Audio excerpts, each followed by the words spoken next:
Eu não me reconheço como raizeira, mas assim, minha avó muitas vezes faz o chá e aí eu sei algumas coisas, né? Eu acho que eu raizeira mesmo, acho que eu não sou não, né? Só que eu já me acudi muito com as plantas caseiras, né? Fazendo chá para os filhos, criei 12 filhos através dando remédio caseiro. Só assim. Na comunidade também. Todo mundo, muita gente vai lá me pedir para fazer chá. Eu faço, se dá certo, né? Eu sinto como raizeira, porque eu já tive muita prova, assim, e quero aprender mais, mas eu tive prova, assim, sobre as raízes, eu tenho muito conhecimento com as plantas, e a raizeira, a gente tem que ter um dom, e ter muita fé em Deus, e quando a gente vê uma pessoa que está com problema, você vai refletir aquilo que você vai fazer para ajudar aquelas pessoas. Sou uma raizeira. Eu acredito muito no poder de Deus, no poder das plantas. E já, graças a Deus, todo mundo que já tomou das minhas garrafadas ficou são, curado e voltou para me agradecer. Isso é um dom de Deus que eu tenho. Eu agradeço, mas ainda não sei tudo não. Pretendo aprender mais e aí sei que vou morrer sem aprender.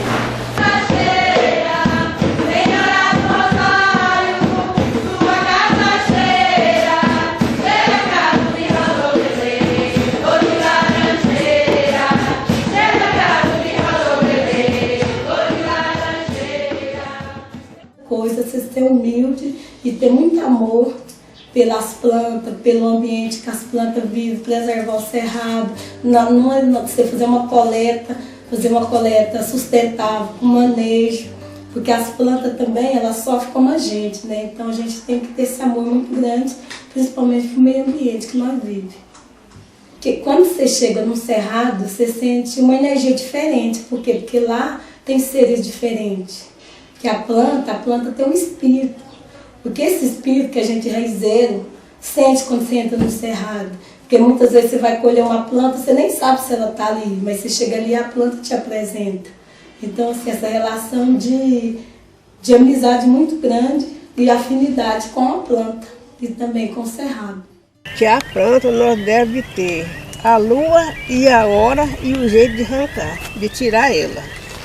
Porque às vezes tem uma lua que você tira ela que ela não tem valor, já tem muita água naquela planta e ela tem pouco valor.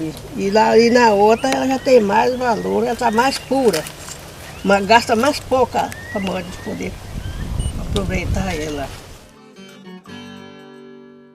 Que nem eu conheço muitas raízes, que nem nesse livro da menina aí. Você já tem tombo, aí tem tombo, tem tiborna, tem carobinha, tem quininha, tem várias plantas, tem orelha de onça, tem maruleite, então assim por diante, né? E assim, eu me identifico muito com raizeira, com da comunidade, uma pessoa assim que eu gosto de estar ajudando as pessoas a identificar a planta, ensinando e também compartilhando esse conhecimento, porque quando a gente ensina para alguém o que a gente sabe, a gente tem certeza que aquilo não vai perder e não vai acabar, ele vai continuar. Então, o meu objetivo é de sempre passar o que eu aprendi com a minha avó para outras pessoas, para outras comunidades, para as crianças, para que esse ensinamento não perca. Eu só tenho uma menina que ela me puxou, ela tem um dom, sabe? Ela também, ela não me pede, ela fala, ela benze da maneira dela, do jeito dela, que ela acha que tá certo, que ela benze. Então tem hora que você conversando expressivamente, você está ensinando alguém alguma coisa, sabe? Porque tem umas coisas que pequenas demais, que não precisa de ir no médico, é coisa que você resolve lá mesmo, na sua casa. E esse trabalho, onde a gente chega, que a gente fala da Pacari, a gente tem uma credibilidade muito grande, né? Porque um resgate, todo mundo vê a Pacari como um resgate da cultura de plantas medicinais, como uma parceira das comunidades. E para esses grupos, tanto da Pastoral da Criança, quanto da Pastoral da Saúde, e também outros grupos que é de comunidade, igual a comunidade tradicional, que a gente tem capacitado. E também criança de escola. Eu faço parte da comissão, né, de povos e comunidades tradicional do desenvolvimento sustentável, lá representando a Pacari e defendendo também o cerrado e as plantas medicinais. E é ali que Deus ajuda com essa política de plantas medicinais e fitoterápicas, dá bons frutos e que pode alcançar essa bandeira nossa da Pacari. Goiabeira, me ajuda a contar você, cajazeiro, buriti, pitangueiro, frutapão, lagarteiro e açaí, palmiteiro e jatobá, chique-chique, mangostão, cinamome, buriti, laranja e pé de limão. Arvorei num arvoredo cantando seu nome, namorei num arvoredo cantando seu nome, arvorei num arvoredo cantando seu nome, namorei num arvoredo cantando seu nome. Viva Pacari! Viva! Mas do pouco momento que eu participei aqui agora, eu vi a grande importância que tem uma preocupação muito grande, que é com o cerrado, e eu acho, independente de ser raizeiro, ou ser chazeiro, ou ser usuário, eu acho que isso é uma causa que todos nós temos que abraçar, porque a gente vai perdendo aos poucos o espaço que a gente tem dentro do cerrado, e a gente sabe que grandes empresas estão chegando por aí e tirando aquela sustentabilidade que a gente tem nas comunidades, né? Então, para mim é uma grande importância. Eu vi a preocupação de alguns colocando aqui, e para a gente é uma preocupação muito grande isso aí, porque lá dentro do cerrado a gente tira nem só o remédio, mas a gente tira o alimento também, tira a alimentação de algumas pessoas da comunidade. Então, eu acho que todos vocês que estão aqui, acho que a gente pode abraçar essa causa sim, e tem que dar continuidade a esse trabalho, porque para mim é um trabalho muito maravilhoso. É quando o vento sacode a poeira nas cabeceiras deste lugar. É quando o vento sacode a poeira nas cabeceiras deste lugar. Quando eu conheci aqui tinha o cerrado. Tinha muitas plantinhas aqui dentro do cerrado. E hoje já não está existindo mais aquelas plantas. Muitos matos pequenos, porque tinha as grandes, aqueles pequenininhos, rasteirinhos. A terra era coberta de folha, para as tragas não entrar, né? Uhum. Então acabou aquilo tudo. Porque foi acabando com o cerrado, foi desmatando, aquilo foi limpando. E hoje já está fazendo falta. Aquelas plantas foi cortada para trás, uns anos para trás. E agora está sendo preciso plantar essa de novo para fazer novas reflorações da terra. Quando eu decidi de não roçar, no terceiro ano que eu tinha parado de roçar, a gente já havia diferença nesse cerrado aqui, que ele já estava cobrindo qualquer pessoa que você entrava lá dentro. E aí agora, quando fez 5 anos que eu não roçava mais, ele já estava o cerrado fechado, e cada ano que passa, a gente entra lá dentro, tá vendo mais coisa que tá vindo pela própria natureza. A gente faz aquele reflorestamento. Ele pode ser rápido, mas nunca que ele é igual à natureza que tá tendo aqui, ó. E essa beirada aqui, ó, isso aqui tá com 3 anos que eu rocei essa beiradinha aqui, ó. Olha a situação que ela já tá. Eu parei de roçar ela, olha a situação que ela tá. Então isso é uma experiência que a gente viu a necessidade que precisava de ter, que nós tínhamos, porque precisava das plantas no laboratório. E outra coisa que nós vimos, que as nossas águas aqui, onde era tudo cheio de água, as águas foi sumindo, nós resolvemos deixar para ver se ela recompõe. E uma coisa característica do cerrado nessa época é porque vocês podem ver que caem as folhas, né? Tem um galho quebrado, a gente for analisar, a gente pensa que a planta está morta. O interessante do cerrado é que o cerrado ela tem a capacidade, como as raízes dela são grandes, às vezes a grande maioria serve função como armazenar água, então ela fica tipo em dormência. E outra coisa que interessante do cerrado, que ele adaptou-se bem ao clima, até por questão de queimada, é a proteção que ele tem se a gente for ver aqui, é tipo como é que foi aquela tampinha que fala? É cortiça, para proteger contra o fogo. Que hoje, infelizmente, hoje acontece muito. Só que no cerrado, eu estou aqui, meu pai falar, meu avô Cleban também pode explicar, que o fogo, às vezes, para o cerrado, às vezes faz bem, mas não assim, um fogo desordenado. Por quê? Vamos supor o cajuzinho do campo. Se o cajuzinho do campo fica uma determinada época sem pegar fogo, a produtividade dele vai diminuindo. Eu tô mentindo, Débora? Não, é verdade. Vamos dizer, a gente pode ir lá em casa mesmo, nem em casa, mas em volta. A gente pode ver também a questão da gabiroba. A gabiroba, se ela fica um determinado tempo sem pegar fogo, ela pega uma doença que morre. Em casa a gente tem isso, eu tenho prova que tem um lugar que a gente pegou fogo e outro lugar que ela rebrotou e está dando fogo. Então tudo é característica do cerrado, a gente às vezes tem que fazer esse certo manejo. Esse aqui, ó, é uma resina do capetão. E esse aqui que é o pé, a árvore. Então, ele machuca num lugar, no capitão, ele sai essa resina. E isso é natureza mesmo dele. Qualquer um ranhadinho que dá num capitão, ele faz essa resina. E outra coisa também, às vezes, ele sai ela até sem machucar nada. Parece que ele tem essa necessidade de soltar essa resina. E ele dá assim, ó, o capitão é uma árvore do cerrado. Mas você não encontra o capitão de cerrado de cerrado ruim.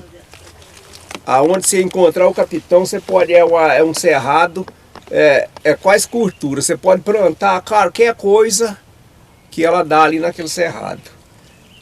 E ali tem em volta dele, os companheiros dele, tem essa aqui que é a unha de boi, que nós tratamos ela de unha de boi. Tem mais esse cipózinho aqui, ó, tem aqui nós tratamos ele de rosquinha, mas em outros lugares ele é o velame vermelho. Tem um pezinho de quininha, tem um pezinho de carapiá. E em volta tem muitos raminhos aqui, ó, que é os companheiros do capitão. Que uma árvore, você vai mais uma distância, lá tem uma aroeira. Então uma árvore, ela não fica sozinha, ela é consociada das outras árvores para ela poder sobreviver.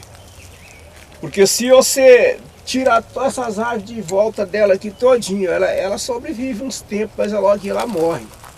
Porque já tirou os companheiros dela, ela não tem como ela consociar com a outra para ela sobreviver. Então aqui o babate-mão ele consegue viver em todos os lugares. Então a pororoca, o açoita-cavalo e já a mutamba que tem ali, ela é mais específica às vezes de área de recarga. Então o solo já vai modificando aqui, então aqui já vai começando a mudar. Mas tem algumas outras plantas que conseguem adaptar-se bem a todo tipo de solo. A gente pode ver o babate-mão. A gente tem um babate-mão da folha miúda e o babate-mão da folha mais larga, que a gente determinadas regiões e clima. E outra também é o jatubá. Tem o jatubá do cerrado, que dá terra melhor, e dá terra mais fraca. O pequi também, tem o pequi anão. Então o pequi anão ele é de uma terra mais arenosa, porque ele vai investir em raiz. Aí tem o pequi maior, que é, então, questão de 500 metros, 50, 100 metros, você pode ter determinadas plantas diferentes. Aqui na região onde que se acha o babate-mão é aqui, é poucos lugares, né?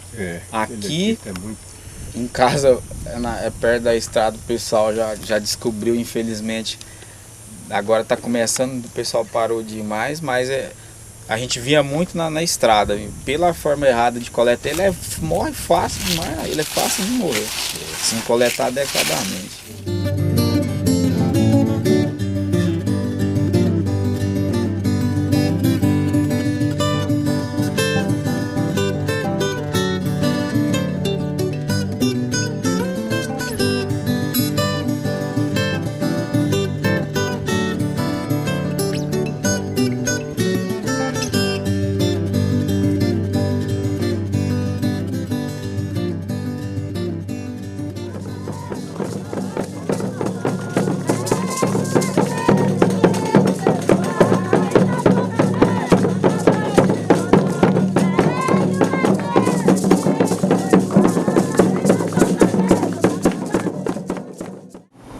O conhecimento, né, das plantas medicinal, alternativa do Gerais ou do Cerrado, como vocês mais gostam de falar, o conhecimento da gente, primeiro porque a gente nasceu nessa região, né, na zona rural, e que a gente vivia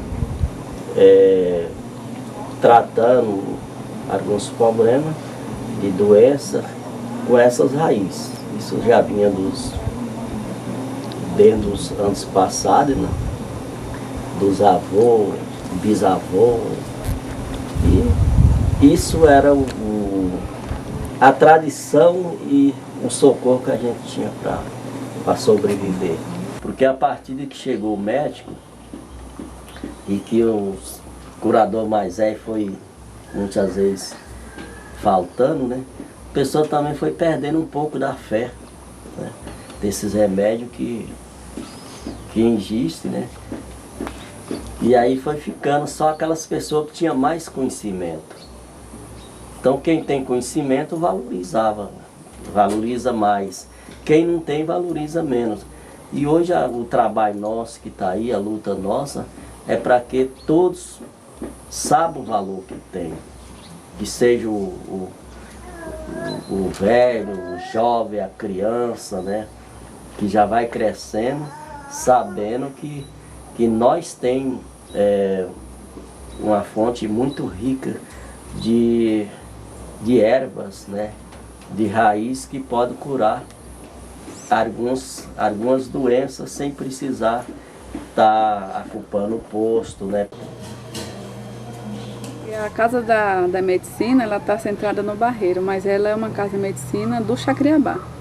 Né? Acho que assim, não só o Barreiro ela atende, mas também o entorno, né? As vizinhanças, tudo também. O xarope mesmo. Os mais velhos, eles falavam assim, ó, tal remédio serve para isso, para aquilo, igual para a gripe mesmo. Eles falavam as espécies de remédio. E aí com eles a gente ia até a horta, ou então até o cerrado, buscava. Aí quando chegava na medicina, a gente ia identificando, o jovem ia identificando, né? Que remédio é esse? Ia fazendo anotações para que ele serve. E aí foi feita então a fórmula do xarope. Antigamente ninguém tinha médico aqui, ninguém tinha remédio, né, químico aqui. E as pessoas curavam com os remédios daqui, os remédios caseiros mesmo, né? E por que agora isso não é servido? E por que a vigilância está em cima disso? Né, eu acho que assim, falta de reconhecimento e de valorizar, né, aquilo que é do povo também, né?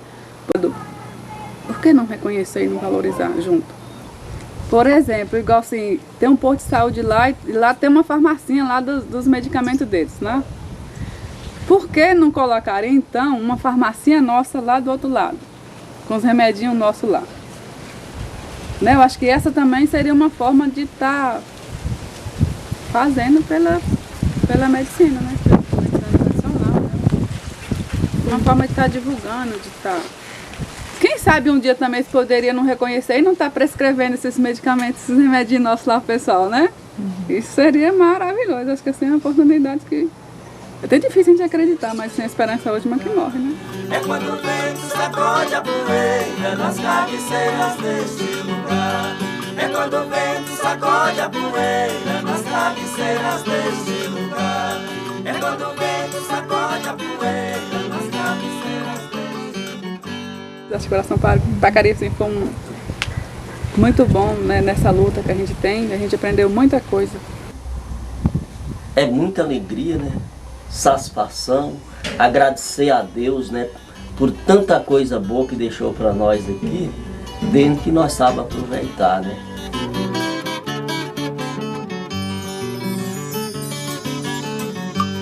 Seu Jomelino contou pra mim que a alegria não tem mais fim.